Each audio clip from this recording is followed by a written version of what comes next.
Donald Trump posted on Truth Social today, the operation is over. The patient lived and is healing. How long will it take to heal?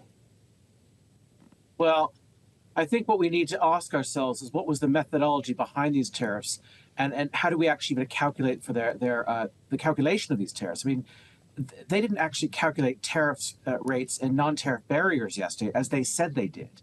Instead, for every country, they just took our trade deficit with that country and divided it by the exports to us. And that's not what we were promised. It came as a shock to me. And, our trade deficit is the flip side of a demand for assets. Instead of exchanging export goods for import goods, we make financial assets. I mean, we all seek for investment, yet some derive the trade deficit. So to put it very simply, if you have a capital account surplus, you must have an equal and opposite sign current account deficit. And most of the current account is in trades in goods and services. And I'm really quite concerned because these duties also harm America's global leadership. It undermines our progress in establishing resilient supply chains in the region and outside of China, which we want to have happen. And you have to give businesses and industry time to do that. I mean, just to sort of surprise us the way they did and announce and say, this is happening, in 48 hours or so. I mean, that's a huge shock to industry. And we've already seen what's happening. We've seen, for example, today, Stellantis has announced the laying off of 900 workers. So again, I think that we need to talk about what effect this will actually have on the U.S. economy. I think it could be quite grim. Well, so it sounds like you don't have a great view of this, obviously. Is it your anticipation, Andrew, that if this regime is left in place, that actually it will have more detrimental effects to American manufacturing than positive ones, as the president is suggesting, is the point here? Well, the tariff levels from these new tariffs take us back to the highest levels of protection in the U.S. in over 100 years. And we may very well get a recession.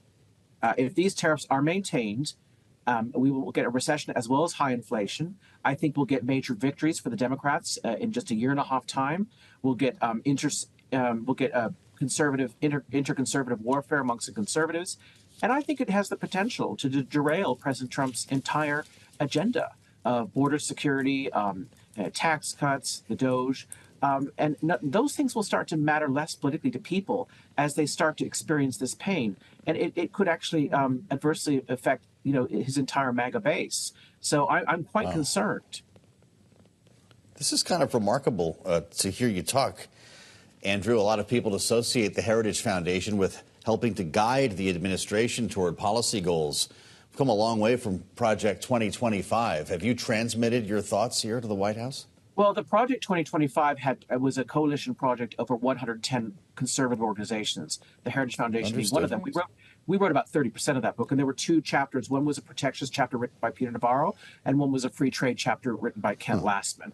So we didn't actually. You know where I'm coming from, though, Andrew. Once you lose the Heritage Foundation, what else have you lost as a Republican president? Well, we've been a free trade organization for 52 years. But I think actually, with regards to this, I think just everyone, whether you're conservative or on the left or right, just businesses in general, everyone wants. They're asking everyone said to me, where is this going to land? Whether we're diplomats, and or whether they're journalists, or whether they're bankers or business people, SMEs, big multinationals, everyone said, where is this going to land? And business and banks and markets need clarity. And we need some sort of plan. And even if you don't agree with the plan, we can work with it. We can find a way to work around it or work with it, even if you don't agree with it. And we didn't get that yesterday. I'm afraid yesterday what we got was there's also an element here which really quite concerned me. There was an element of incompetence that needs to be, I think, addressed. That list, I'd like to know who actually created that list. For example, they listed the Heard and McDonald Islands, which, of course, have no human habitation, has penguins. What are you going to do? Are you going to sort of, tariff the penguins and their manipulation of their pebble currency? There was also the British Indian Ocean Territory on there. And that is at least the United States. It's a U.S. military base. You have U.S. servicemen and women there. They have a commissary there with U.S. goods.